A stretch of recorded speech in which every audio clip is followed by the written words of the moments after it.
Hello and welcome to Hitfilm 3 Express. I'm Simon Jones, and in this video I'm going to be talking to you about the editing tools. Now, if you're completely new to filmmaking and just want to know about editing concepts, I do recommend you look up editing theory on the internet. In fact, check out past Film Riot episodes because they've covered all kinds of really great editing techniques. We'll make sure we put some links up on the screen and down in the video description. Okay, let's get started. Make sure you've grabbed the project files, which include some video footage to play around with, or you can use your own stuff. It's up to you. This tutorial isn't so specific that you need to use particular video clips. There's an info card on this video which links right to the project files, or you can find them on the Hitfilm website or in the YouTube description. So you're working on your first Hitfilm project. The home screen is where you always begin, and the first thing to do is hit the New Project button. This takes you to the project screen, which is where you set up the resolution, frame rate and other settings. Do check your camera settings to see what kind of video it shoots. If it's a modern HD camera, it's going to be the 720p or 1080p. You'll find a bunch of presets at the top of this window, which makes things a bit easier. Just open it up and look for something that matches your camera.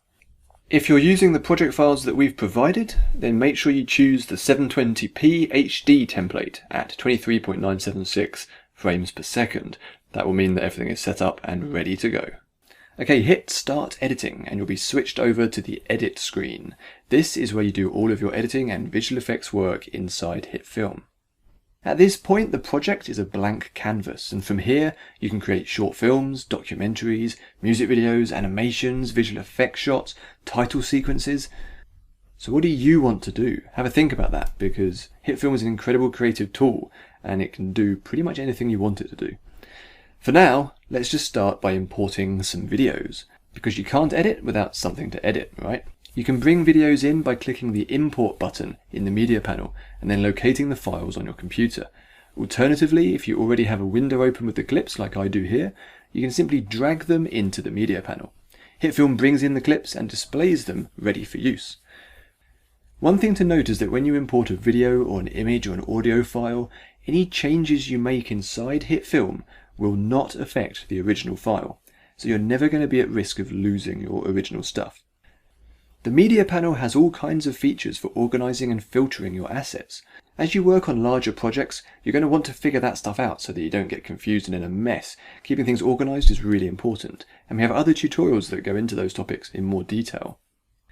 When you click on any video in the media panel, it pops up in the trimmer, and this is where you can preview your clips before actually using them in your project.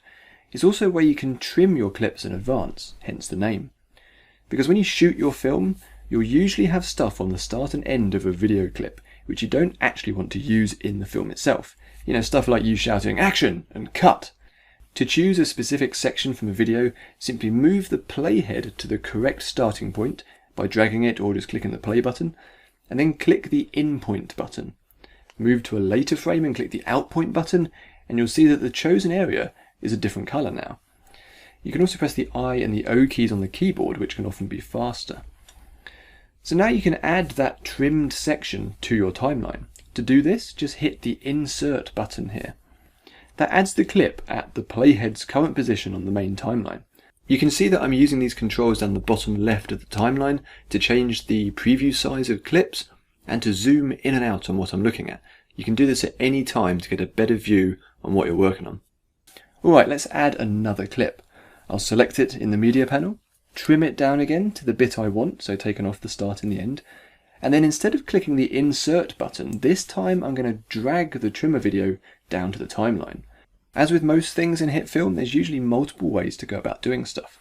So depending what you're doing, you'll change techniques to whatever makes most sense at the time. And this is really the basic process for assembling your edit. Carry on adding more clips to your timeline until you're familiar with how the trimmer works and the general process of doing it. It'd be pretty unusual for you to get your edit perfect straight away. Once you have your clips assembled on the timeline, you're then going to want to go in with the editing tools and fine-tune all the cuts, because that's really where editing really starts to shine, when you refine everything down until it's absolutely perfect. On the left side of the timeline there are 7 tools, plus this little guy down at the bottom. Getting familiar with these tools is essential for editing quickly and easily in Hitfilm, so let's take a look at them one by one. The arrow is the Select tool. This is a multi-purpose tool and is the one you'll probably find yourself using the most. You can use it to grab clips and move them around on the timeline. If you drag out a box, you can select multiple clips and then move them all at the same time. Remember that no decision is final when you're editing on a computer, so you can always move things around and change your mind at any time. So still with the Select tool selected, if you hover over the end of a clip, you can trim its start or end point. This is essentially the same as what you were doing in the trimmer panel, except you're now doing it right here on the timeline. Moving and trimming clips are the basic building blocks of editing. If you can do that, you can edit. Everything that comes after that is about making the overall process faster and easier and more efficient. For example, let's say I wanted this clip on the left to finish a bit earlier, so that the clip that came afterwards started playing sooner. Based on what I've just shown you, you can use the Select tool to trim the out point of the left clip, move that to the left a bit, and then use the Select tool again to just move the right clip to the left, closing that gap. And that's completely fine, that works, and the end result is what you wanted. But you know what's easier? Using something called the Ripple Edit tool. I'm going to use the History panel over here to jump back a couple of steps to before I did that edit. Remember the History panel because it logs everything you do, and if you ever make a mistake or change your mind, you can go back there to go back through your actions. It's really useful. Right, I'm now going to select the Ripple Edit tool, which is this double-ended arrow here. And I'll now find the out point of that first clip and drag it to the left. Now as I make the edit, Hitfilm is automatically moving the clips to ensure that no gap appears. If I let go, the end result is the same as with the first technique, but this time round it only required me to do one thing. Each of these tools offers those kinds of speed boosts. The Slip tool makes it easy to change the in and out points of a clip without changing its overall duration or its position on the timeline. It's again entirely possible to do that with the Select tool, but it would take a lot longer and require more steps. When even a short film consists of hundreds or even thousands of edit points, speed really is essential. The Slide tool is used to move a clip left or right on the timeline, without moving any surrounding clips or creating any gaps. Note that with all these tools, the viewer switches to show you useful information while you're performing the edit.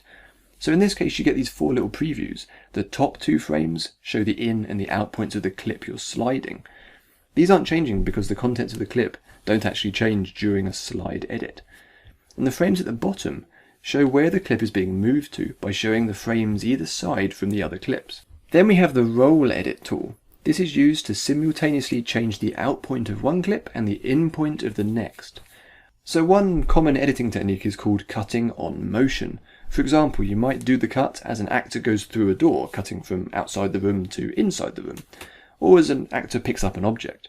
By cutting around the action, you maintain continuity between shots, which helps the audience know what's going on. And the Roll Edit tool is really useful for adjusting precisely where that cut takes place without altering the actual timing of the rest of the sequence. The razor icon is for the Slice tool. This is used to split a clip into 2 clips. All of these tools have keyboard shortcuts, which are worth learning so that you don't have to keep moving your mouse over here to switch. Instead, you can just hit R to go to the Ripple Edit tool, and then V to go back to the Select tool, or C to enable the Slice tool. In fact, you don't even need to switch to the Slice tool. Hitting Ctrl, Shift and D, or Command Shift D on the Mac, will immediately slice the currently selected clip wherever the playhead happens to be. Alright, if this is all sounding a bit overwhelming, don't worry. You don't need to learn and remember all of this right away. Over time, you'll start to pick it up as you edit more projects, and you'll begin to figure out your own preferred way of editing. Many editors swear by keyboard shortcuts and hardly ever even touch the mouse, but really it's your call. Ultimately, the only thing that matters is the end result. How you get there is up to you. The last tool up here is the Drag tool. This is used purely to navigate around the timeline, which can be handy as your timeline gets longer and longer. Unlike the other tools, you can't actually do any editing with it. The whole point is that you can use it to move around the timeline without accidentally clicking and adjusting a clip. Finally, we have the Snap tool in the form of this little magnet down here. This can be toggled on and off with the S key, which is definitely a shortcut worth remembering, as you're likely to want to switch it on and off multiple times throughout your edit. With Snap turned on, the ends of clips automatically link to each other. This makes sure that you never have any accidental empty frames between clips. Most of the time this is super handy, but occasionally you'll want to move a clip with more precision, and snapping can make that tricky. That's when you want to turn it off, so that you can move clips frame by frame without being interrupted by the snapping. There's still more to discover with Hitfilm's editor. You can have multiple video and audio tracks, for example. Having multiple video tracks means you can add titles and even do simple compositing, while having multiple audio tracks lets you create a more interesting soundscape complete with sound effects and music. In this timeline you can see how multiple tracks have been used to overlap video and audio, creating a more interesting edit in which dialogue bleeds over the cuts, creating a better sense of continuity. I said come alone. It's cool. He's with me. The meters panel lets you monitor your audio to make sure it isn't peaking, although audio is a topic for another time. Transitions are another thing we haven't even touched upon yet, and you can find those in the effects panel. Again, we have tutorials that go into this stuff in more detail, and we'll link them up on screen. What we haven't done in this tutorial is talk about visual effects. Make sure you check out our other tutorials if you want to dive right in. But an important thing to realise about Hitfilm is that it's an editor and a visual effects compositor, and that's pretty unusual to have them together in one program. In fact, the compositing features are integrated really tightly, so if you're working on your edit and decide that a shot needs some visual effects, all you need to do is select that clip on the timeline, then hit the Make Composite Shot button. That converts the clip into a composite shot and opens up an entirely new timeline, which is where you get to work creating awesome VFX. The best thing of all is that you can then just switch between your visual effects shots and your edit by clicking these tabs at the top of the timeline. It's exactly like switching tabs in your web browser. It really is that easy. No need to switch between entire programs or learn a completely new interface. Okay, many thanks for watching this tutorial. If you're brand new to filmmaking or to Hitfilm, then you're about to embark on an incredibly exciting and rewarding creative journey. And if you want some company on that journey, make sure you head over to the hitfilm.com forum, where you'll find a whole bunch of friendly filmmakers and artists more than happy to share their tips and tricks. We have a load more tutorials on our YouTube channel, so if you want to know more, check them out. Until next time.